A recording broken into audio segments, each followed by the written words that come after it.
Witajcie moi roztomili. W naszym państwie jest srogi dyskurs na temat podatków. Ale on zobdy był.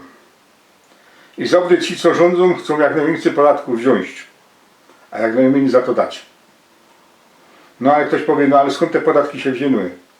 No podatki są dosyć stare, bo tak richtig ich podatki zaczęły się wtedy, kiedy ludzie zaczęli tworzyć cywilizację. Bo trzeba było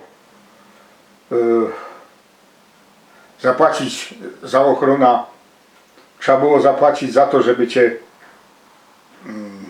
nie obrabowali, trzeba było zapłacić za to, że się przejeżdżał bez mostu.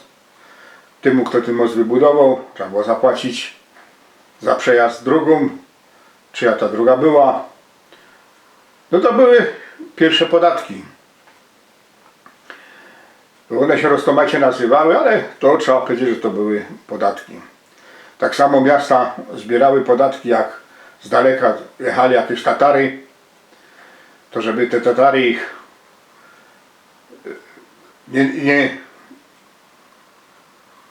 nie wypolili, nie wymordowali, to albo trzeba było mieć dość literów i dużo siły, co by ich pobić, albo trzeba im było zapłacić.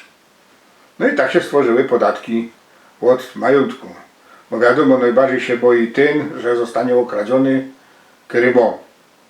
No bo ten, co nie ma, no to zawsze może uciec na drzewo i zawsze może się skukać kaś. I w średniowieczu, kiedy powstały też zręby dzisiejszych podatków, to każdy płacił podatek taki, jaki mu rządca albo pan nakazywał. Jak były za wielkie, to albo byli jakieś Robin Hoody,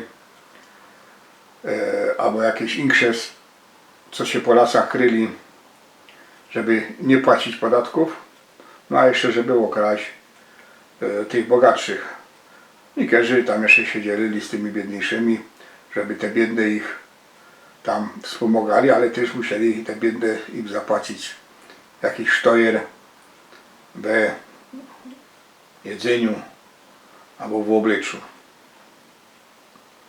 No także trzeba powiedzieć, że ten sztojer, kiedy płacimy, to nie wziął się, nie zleciał z nieba, no tak przytuptał po leku przez wieki. Nie? Potem był taki Bismarck, to my tutaj na Śląsku wiemy, że Bismarck wprowadził pierwszy podatek od starości. Dzisiaj się to nazywa ZUS. On sobie wymyślił tak, mało w to dożywo Abrahama. Więc jak powiem wszystkim, że jak dożyjecie Berkmuny i te, co w Berkach robią ciężko, fełfówcich, to dostaniecie pędzyją. A ta reszta, która będzie robiła w innych takich geszeftach, mniejszych, no to będą mieli 65, to dostaną pędzyją. No a wtedy było dużo dziadów, którzy tam pod Kalwarią łazili po fechcie, którzy po domach łazili, no takich dziadoszków było sporo. No i dziadoszki, które nie ze swojej winy, no nie umieli na się zarobić, no to trzeba było im dać. Ale Bismarck pomyślał sobie tak, że on potrzebuje pieniędzy na wojsko, na wojnę ze Francją. Żeby wojna wygrać, to już od czasu Napoleona było wiadomo, że wojna, żeby wygrać, to trzeba mieć przede wszystkim geld. No i Bismarck padał, no jak on teraz zrobi taki sztojer od starości, który by się nazywał ubezpieczenie społeczne i od doktorów, to no przód będzie dużo dostawał, no a nie wszystkim będzie musiał płacić, którzy po prostu nie dożyją. No a poza tym nie będzie ludzi, co po fekcie łażą, co przynosiło gańba cesarzowi niemieckim. No i to zepsuło dużo rzeczy. Dużo rzeczy w Europie to zepsuło, ale to się dopiero pokazuje się dzisiaj, co zepsuł ZUS. Dzisiaj trzeba się by było patrzeć na inne metody zbierania sztojeru, ale nie takie jak w Polsce chcą. Bo w Polsce chcą zbierać coraz to większy sztojer i doprowadzają do tego, że nie ino ten sztojer od 30 tysięcy, że jak zarobisz 30 tysięcy, to dopiero będziesz płacił sztojer. No już płacisz sztojer, stawka chorobowo 9%, płacisz ZUS, od tego wiele zarobisz. To są już, też jest podatek, który płacisz.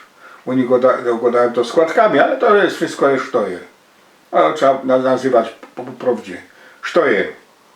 Jeszcze raz sztojer. Sztojer od tego, że chorujesz, sztojer od tego, jak pójdziesz na pensyjo, sztojer od tego, jak będziesz miał renta, sztojer od tego, że żyjesz. To są wszystko sztojery. I nie ma żadnej stawki wolnej od sztojeru. A tak richtig od dochodów nie powinno być żadnych podatków. Bo podatek powinien być od majątku. Wtedy by te bogocze, którzy mają te majątki, nie citaliby ze swoim sztojerem, nie? Bo oni nie płacą sztojeru od dochodu. Bo oni tak poradzą to wszystko zoptymalizować, nie? Że oni wcale w Polsce podatku nie płacą, a jak płacą, to blank malutki. Procentowo najmniejszy jaki się da. Mniejszy od tego, co płaci ten, co zarobił 30 tysięcy na rok. No pamiętajcie się, dzisiaj auto kupicie za 30 tysięcy. Nie jakiś luksus, ale taki jakiś tam nie najgorszy. A za 2-3 lata to będziecie musieli 60 albo 50 tysięcy zapłacić. Czyli już będziecie, ci co dzisiaj nie płacicie sztojeru, niby tam macie tam wolną kwotę od podatku, za 2-3 lata już będziecie zarabiali tyle, no bo musicie coś jeść, musicie opłacić mita, musicie opłacić wszystkie inne opłaty, które płacicie za sztrum, za woda, za hasie, nie? No to będziecie żądać większych zarobków, a będziecie mieli większe zarobki, to wam się straci kwota wolna od podatku, bo dali będzie no 30 tysięcy. Zresztą pierwsza kwota wolna od podatku, jak ją wprowadzali poranoście lat temu, to się wydawało, że to jest dużo. Nie? Dzisiaj to jest mało. A inflacja, czyli podatek inflacyjny, będzie gipsi roz niż teraz. To już Kopernik, też ponoć Ślązok, ustanowił takie prawo, znaczy odkrył prawo, że gorszy pieniądz wyciepuje ten lepszy. I od kiedy pieniądz nie jest oparty o złoto, a to jeszcze ja pamiętam, że był taki prezydent Johnson, co zlikwidował w oparcie pieniądza dolara o złoto. Potem wszystkie inne banki się też z tego wycofały. Chyba ostatni szwajcarski. I teraz pieniądz papierowy i do tyle wert, wiele rządzących chcą. Niekoniecznie to musi być jakaś konkretna wartość, bo może to być we wercie no tyle. Tyle jest wort papier i farba, na której jest zapis, że to jest pieniądz. No to do już zaś to obejrzyło się z pomboczkiem. Ostańcie moi prostomili.